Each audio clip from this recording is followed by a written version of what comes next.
overnight. A police-involved shooting in Baton Rouge. A man is dead. We'll have the very latest coming up in a live report. A demand for answers in Baton Rouge more than 24 hours after police shot and killed a man. We'll have the very latest. Today, we could learn more about the investigation into that deadly police shooting in Baton Rouge. And we continue with video of the altercation between two Baton Rouge police officers and a man before he was shot and killed. We continue to follow breaking news out of Dallas this morning. A peaceful protest against deadly police shootings in Louisiana and Minnesota turned violent against police. Protests continue in Baton Rouge 5 days after a man was shot and killed by police. We'll take you there live. A plot to kill police in Baton Rouge. 4 people arrested, 1 possible suspect still on the run. We'll have the details on the investigation. This comes as President Obama urges Americans to find common ground during a memorial service for 5 fallen police officers in Dallas. Shot fired, officer down, shot fired, officer down. Got a city officer down, shot fired. As Baton Rouge awakens from a nightmare, a city and a nation ask, why did a former Marine shoot 6 of our heroes? Heartbreak, sorrow. We're in mourning right now. The first of 3 funerals in Baton Rouge to say goodbye to 3 members of law enforcement who lost their lives in the line of duty. Corporal Jackson exemplified the very best of BRPD. Today, law enforcement, the community, and high-profile political leaders come together to honor the 3 fallen officers in Baton Rouge. I promise you the time will come when it'll bring a smile to your lips before it brings a tear to your eye. Now, from WBRZ News 2, this is Tune In. Now the latest on that deadly police-involved shooting in Baton Rouge. The shooting happened around 12:30 this morning at the corner of North Foster and Fairfields outside a food mart. News 2's Mark Armstrong joins us live at the scene with the very latest. Hey, Mark, good morning to you. So what are investigators saying about what happened?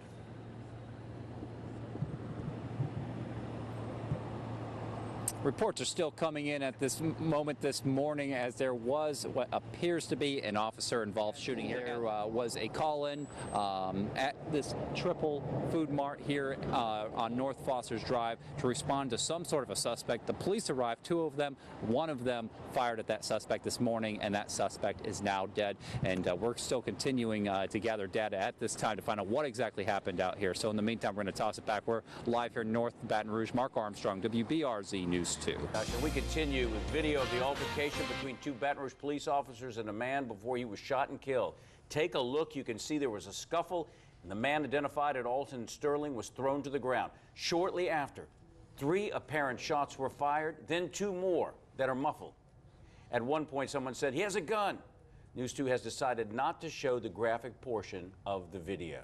And as you just saw, officers in Sterling got into some type of altercation before shots were fired.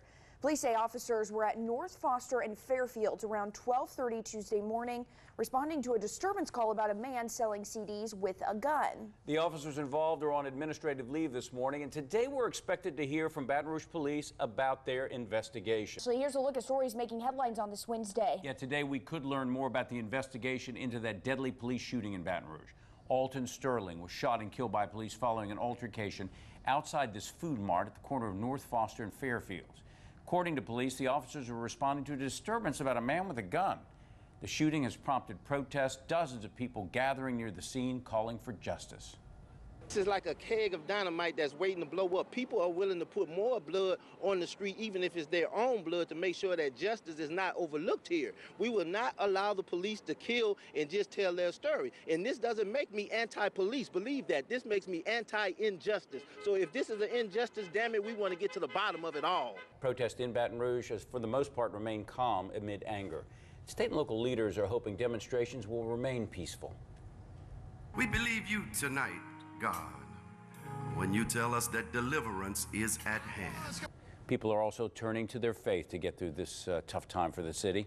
Governor John Bel Edwards, along with local religious leaders, are calling for healing, unity, and justice. There are many broken hearts and sad hearts in this building tonight. We have to also try to make sense of this tragedy. And I know that right now that may seem like an impossibility, even when the national spotlight has moved on from Baton Rouge. Well, I want to assure you as your governor that we are going to come out of this tragedy stronger and more united than ever. The mood inside that prayer service was calm, but it was a different story outside. Protesters say it's time to put prayers aside. The group gathered with signs and instruments and marched to the front doors of the church. We don't need no church, nothing. This was before they took it to the streets in front of the church, shut down traffic. Breaking news right here in Baton Rouge. An investigation is underway into a police car fire. Happened at a collision center off Tom Drive near Airline. Now, sources are telling us that the fire was started by a Molotov cocktail. No one was hurt.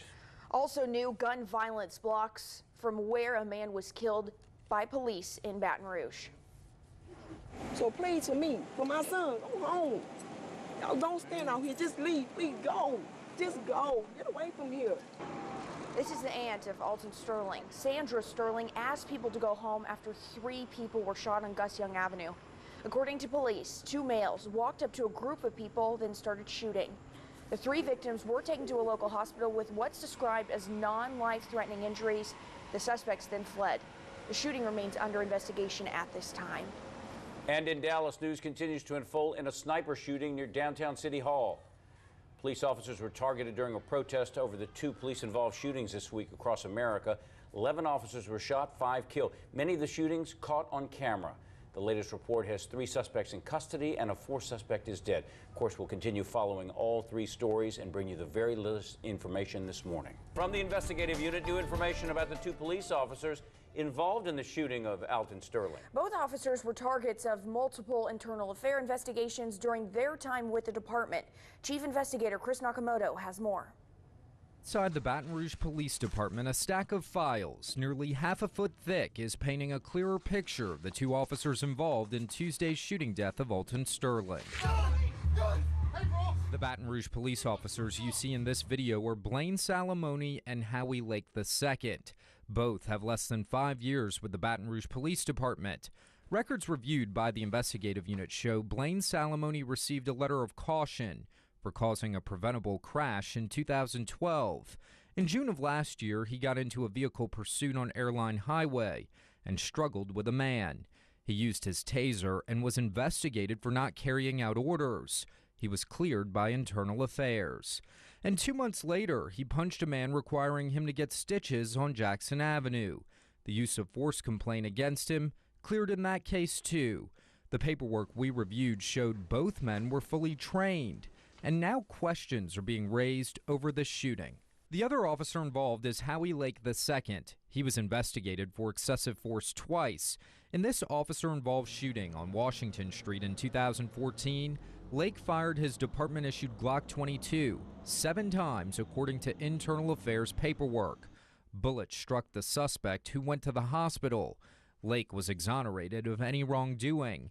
And months earlier that same year, he was also investigated for using excessive force, where a 15-year-old juvenile was injured. He was also exonerated in that case. Well, we've also learned information about Alton Sterling's criminal past. His record includes a conviction for carnal knowledge of a juvenile.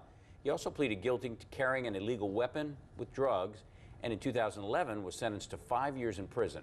After getting paroled in 2013, he spent some time in jail, twice in 2014, and then from the end of 2015 until February of 2016. Charges included failure to register as a sex offender and drug possession.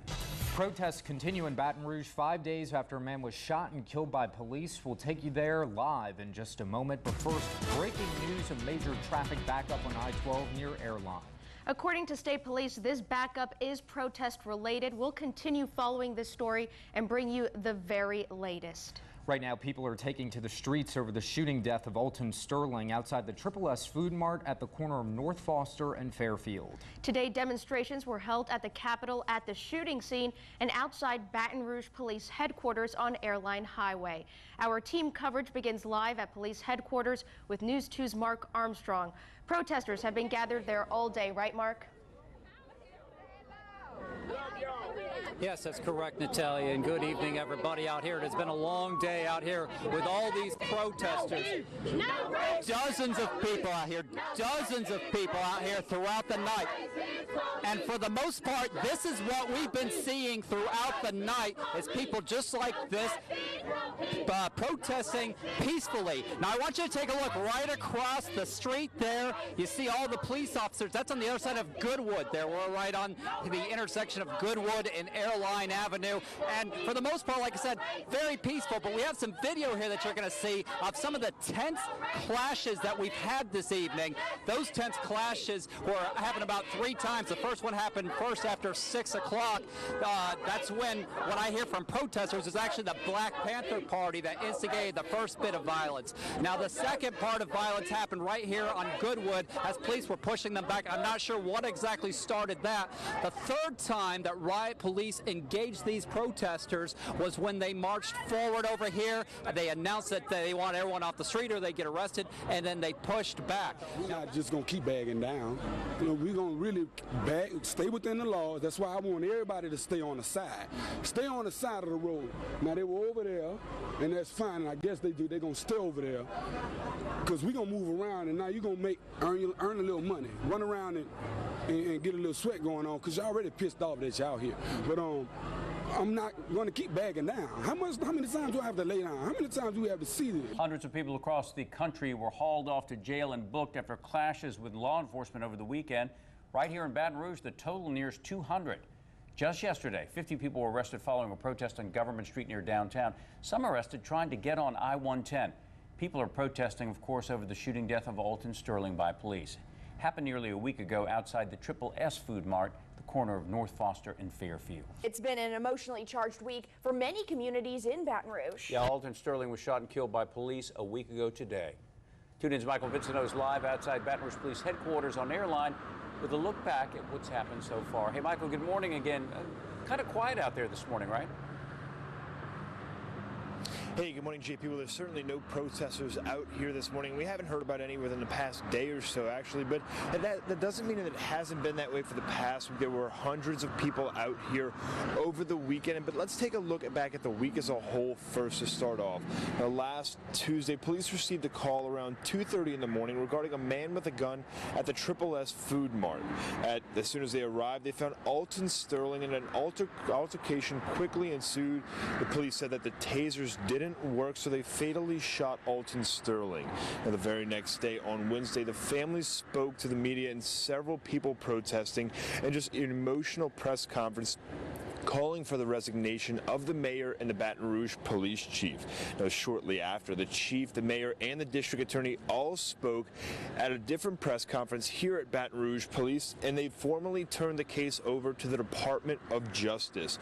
Now, since the shooting has happened, protests have been happening every single day, whether it's here at Baton Rouge Police Headquarters on Government, at the Triple S Food Mart, all across the capital city here. And it escalated quickly over the weekend with nearly 200 people getting arrested protesting, especially here at Baton Rouge Police Headquarters. But yesterday, Hiller Moore spoke saying that, most of those people came from out of town, so he said it was still a very peaceful town and a safe place that he was proud to call home.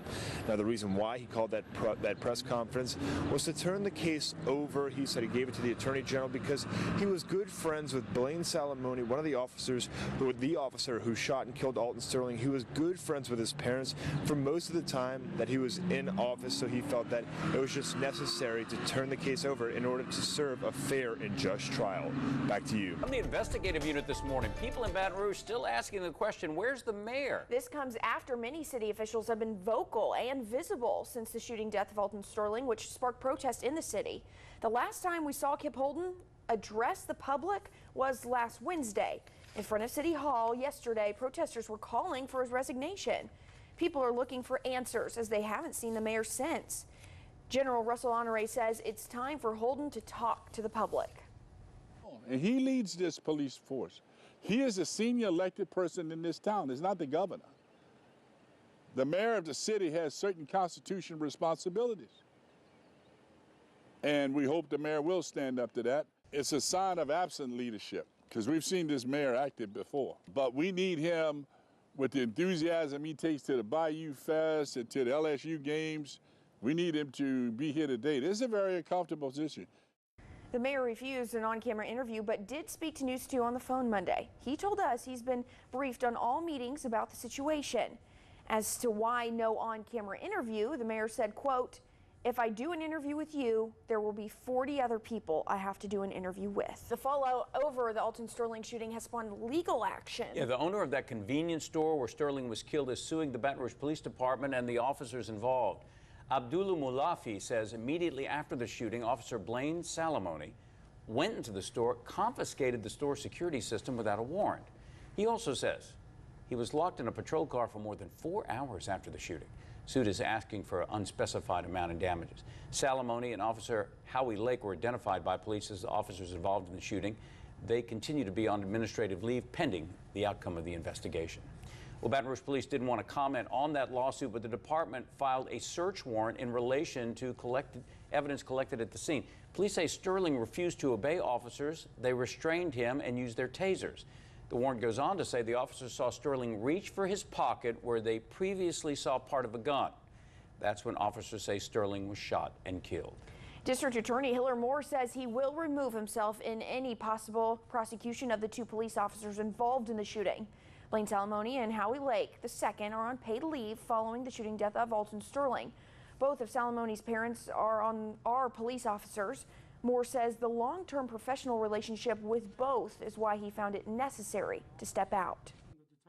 Trust in our criminal justice system is as important as transparency.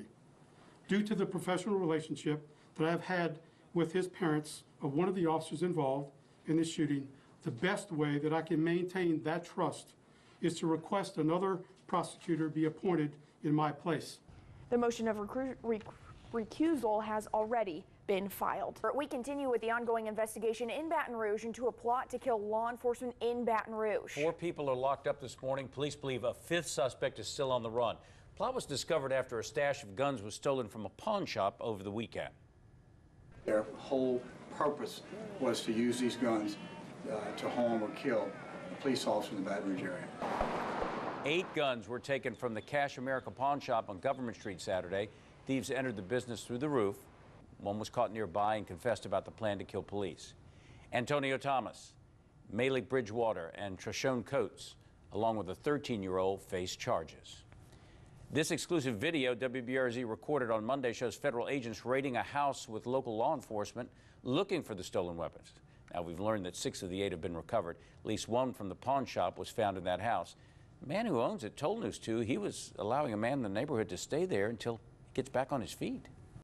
And they came out with some merchandise and stuff like that, and they said it was for the little guys that was burgling and stuff. And I was just trying to help a friend out, and that's what I get. Well, as this investigation continues, law enforcement leaders aren't ruling out that others are involved. Looking ahead, today we will hear from Alton Sterling's 15-year-old son. He had to watch this. That was Cameron Sterling breaking down during a news conference 1 day after his dad was killed. Sterling is expected to speak this morning at 8:30 at the SSS Food Mart. We'll live stream his remarks on WBRZ.com and our Facebook page. Well, new this morning, Baton Rouge Mayor Kip Holden at a prayer service last night was the first time he's been seen in public since a press conference following the shooting death of Alton Sterling. The mayor attended a vigil at St. Aloysius Catholic Church in South Baton Rouge, and Holden insisting he's been in briefings with police and other city leaders about all that's been going on, but avoiding the spotlight due to threats. When you threaten my wife and my family, that's nothing to play with, guy. Do you think I'm going to stand up when you have people with the venom spewing out of their mouths? Well, then we should take them out of office. We should do this and do that. No, my parents gave me this thing called common sense, and I'm going to use it.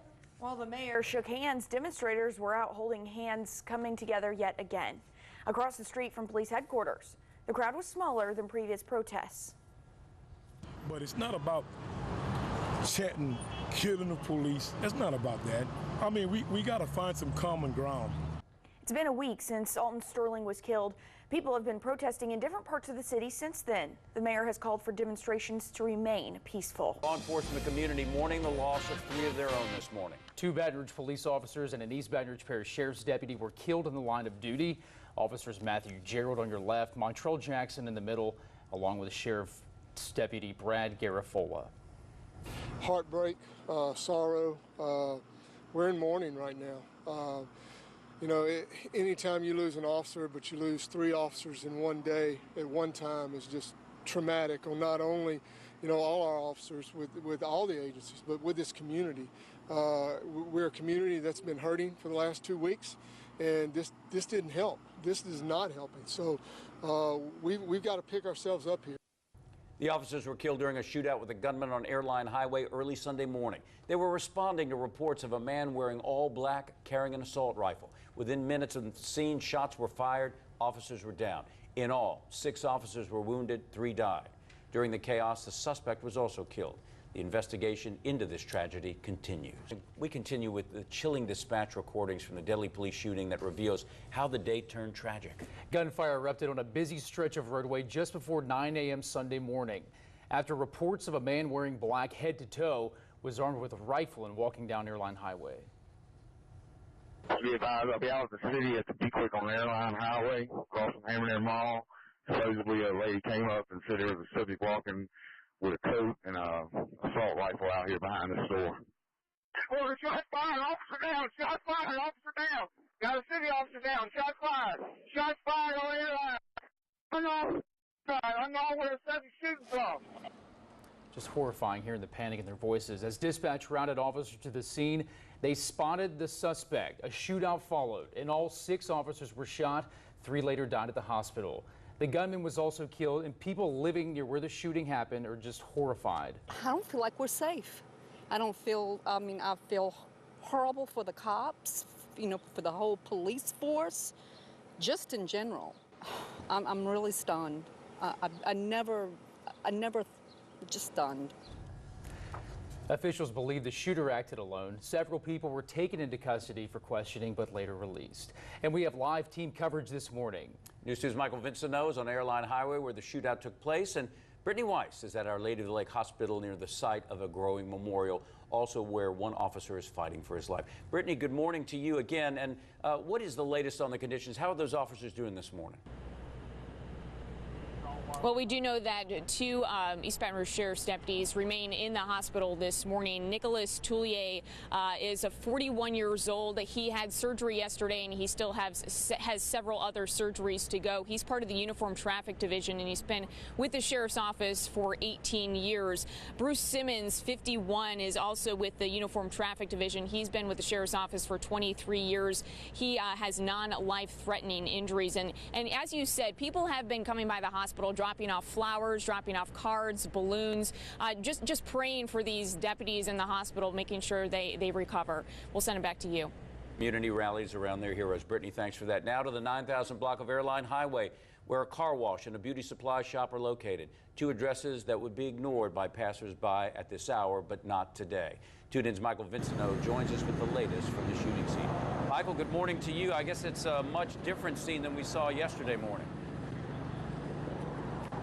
Hey, good morning, JP. Well, certainly a very high alert and hectic scene yesterday morning. This morning, it's a peaceful and a very quiet scene here. Of course, we're about 100 yards north of Old Hammond Highway on Airline. I want to put in perspective exactly where we are. On the far side, that's the beauty salon, the Hair Crown beauty store that you were hearing about just moments ago. In between the Be Quick store, that's where the alleged shooter was, and the shooting was happening between the 2 buildings here, of course. Happening today, the story you still see. There's crime scene tape still in the trash can right here behind me, so it's still a very real situation out here. And of course, there's about 5 or 6 bouquets, maybe about 30 yards away from me, towards Airline Highway, where people have come out here within the past few hours. Of course, Airline Highway was shut down for most of the day yesterday, so people didn't have a chance to come here. But it is a memorial here at this location, and it could grow over the next few hours with people passing by. Back to you. Probably will. Thank you so much for that live report, Michael. And a vigil is for the officers is being held tonight at the South Point subdivision on Country Manor Avenue. Several other vigils are also being planned in neighborhoods around Denham Spring. Our coverage of the deadly police ambush in Baton Rouge continues as the community mourns its fallen hero. Visitation for fallen Baton Rouge officer Matthew Gerald begins this morning in about an hour at Healing Place Church on Highland Road. The funeral is at 11 o'clock. Officer Gerald's funeral procession will go from Healing Place to Interstates 10 and 110, then along Highway 61. The procession will end at the Louisiana National Cemetery. Now, entrance ramps along the interstates will be temporarily blocked for the procession. We continue with the community honoring the life of the 3 officers killed in the line of duty just a week ago. Yeah, Officer Gerald and Deputy Garofolo were laid to rest over the past few days, and today the services for Officer Montrell Jackson will be held. 2 News' Michael Vincento is live at Living Faith Community Church. Now, just as many, if not more people, shared a Facebook post that Montrell Jackson posted just a few days before last Sunday, in which he said, "These are trying times. Please don't let hate infect your heart. This city must and will get better." Of course, those words coming directly from the Facebook of Montrell Jackson. Now, services today for Jackson will be held this morning here at the Living Faith Christian Center on Windburn. Visitation begins at 9 and it'll last until 11 o'clock, in which the funeral will start. Now, the procession will follow the funeral from the church to Green Oaks Funeral Home on Florida. The route will head south on Airline Highway. Of course, many people are expected to be here at the church all the way to the burial site, so they're advising all the people who would have to cross that path to please be advised and be respectful of the procession. Back to you. Okay, Michael, thanks for that report. In a programming note, WBRZ will air Officer Jackson's service live on WBRZ, WBRZ.com, and Facebook. Our coverage begins at 11 when the funeral starts. Officer Jackson will get a send-off similar to the services of the other 2 fallen heroes. On Saturday, thousands paid their respects to Sheriff's Deputy Brad Garofolo at an emotional service at Estruma Baptist Church. He was described by his family as Superman. And on Friday, Baton Rouge police officer Matthew Gerald was laid to rest at the Louisiana National Cemetery in Zachary. The procession to the burial included hundreds of police officers from around the state and all across the country. Gerald's funeral was held at Healing Place Church on Highland Road. He was known as Mr. Buttons. 6 officers were shot last Sunday at the Be Quick Mart on Airline Highway. 3 killed, 3 others injured. 1 deputy is still in the hospital. Corporal Nick Tullier was shot in the head and torso. He remains in the hospital in critical condition. A jambalaya fundraiser will be held today for Officer Tullier. It's from 11 to 3 at United Rentals on South Choctaw. Plates are $7. One of the cooks, cousin Larry Roussel, says they're cooking for $7,500. So come on out, help Nick and his family as you help yourself to some delicious jambalaya. Sunday marked 1 week since the deadly ambush on law enforcement. It was a day of prayer and reflection as the community mourned the deaths of the 3 officers killed. Dozens gathered at St. Joseph's Cathedral for a special mass led by Bishop Robert Munch. His message was one of hope, saying it shouldn't be lost, even as the community grieves. We continue with the grieving wife calling on the community to come together to end violence. Yeah, it's the first time we've heard from Tanisha Jackson since her husband, Baton Rouge police officer Montrell Jackson, was killed more than a week ago, responding to a call with several other officers. We must come together as one so that no one will have to experience the hurt and pain that I'm feeling right now. And I will continue to feel in days ahead. Jackson gave the emotional plea at the gravesite where her husband is now resting. The burial wrapped up an emotional day where thousands gathered at the Living Faith Christian Center to bid farewell to Corporal Jackson. You were a young husband, a new member of the Fatherhood Association, and a new friend to someone, somewhere. He lived his life as best as you could, and he will always be my friend. I love him, but he made the ultimate sacrifice. Jackson was described as a trusting and loyal person who stood for unity. In his death, he's most known for a Facebook post that ends by saying, "Don't let hate infect your heart." While thousands packed the church for Officer Jackson's funeral, hundreds more lined the streets outside for the funeral procession. Many telling News 2 they came out to show respect and solidarity. Us reunited together, coming as one in peace. think this made our community stronger because I've seen nothing but love from everybody within the last week. I don't want to interrupt the family by going into a service for the officer, but I want to represent being out here and showing that we do support him. I think it's wonderful. I do. I think it's wonderful. I think it's time that we come together. It's time. It's time. We cannot make it if we don't come together. As you can see, there has definitely been a sense of community over the past week in Baton Rouge. Looking ahead, on Thursday, another memorial service will be held to honor Baton Rouge officers Montrell Jackson, Matthew Gerald, and Deputy Brad Garofalo. It will be held at Healing Place Church on Highland Road at 2 p.m. Vice President Joe Biden and U.S. Attorney General Loretta Lynch are expected to attend the service. Meanwhile, Deputy Nick Tullier remains in the hospital on life support. He was shot in the head and stomach during last week's ambush. A fundraiser was held to raise money for Tullier. Hundreds of people came out to United Rentals and bought jambalaya plates. Cooks and organizers say they sold about 12,000 meals, and the family is thankful for all the community support. The Baton Rouge Area Foundation's First Responder Fund is growing. Yeah, the community is stepping up its donations, including an 8-year-old boy. Benjamin Chasson raised over $2,000 through his lemonade stand over the weekend for the fallen officers and their families. His mom says she only thought he would raise around $200. Accompanied by his father, Benjamin proudly donated the money on Tuesday. I think it's just good because these people are very, very special and they help our country. Very well put. WBRZ is calling on the community to help us help the families of the fallen officers. Unite for Our Heroes will air tomorrow night from 7 to 8 o'clock. All money raised will go to the families of those officers who were killed or injured. A community memorial will be held this afternoon celebrating the service of officers Matthew Gerald, Montrell Jackson, and Deputy Brad Garofalo. Now that service begins at 2 p.m. at the Healing Place Church. Public is invited. Doors will open at 11:30 this morning. Security is going to be very tight because Vice President Joe Biden and U.S. Attorney General Loretta Lynch will be in attendance. And as we mentioned, U.S. Attorney General Loretta Lynch will also be making the trip to Baton Rouge to participate in today's community memorial. She will stay an extra day for a special meeting with U.S. Attorney Walt Green. Lynch will participate in a community roundtable with law enforcement, civil rights officials, and community policing advisors. A news conference will follow tomorrow's meeting. Well, Lynch and Vice President Joe Biden were in Baton Rouge attending a community memorial hosted by law enforcement. Its mission to honor officers Matthew Gerald, Montrell Jackson, and Deputy Brad Garofalo. We mourn together and we pray together. Joined by this collective heartache, we are also joined by our common humanity. The service at Healing Place Church was a time of sadness and grief, but there were also some moments of joy, as the wives of the fallen officers each expressed to the audience, remembering their loved ones at their best. On the mornings Brad worked to be quick, he always sent me a text to wake me up saying, "Good morning, my love, I love you." I often used that as my alarm clock. His uniforms and unit were pristine. His smile was a constant, and his pride was infectious. Everyone who knew Corporal Montrell Jackson were blessed with pieces of my rare diamond.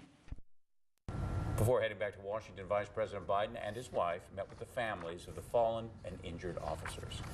And we want to say thank you to our community for supporting the officers injured and the families of those who lost their loved ones. WBRZ's Unite for Our Heroes telethon raised about $160,000 for the Baton Rouge Area Foundation's First Responders Fund. Many first responders, along with state and local officials, were here taking your calls, promoting the message of unity. Now, if you missed it, you can still contribute. Visit WBRZ.com or any Whitney Bank branch.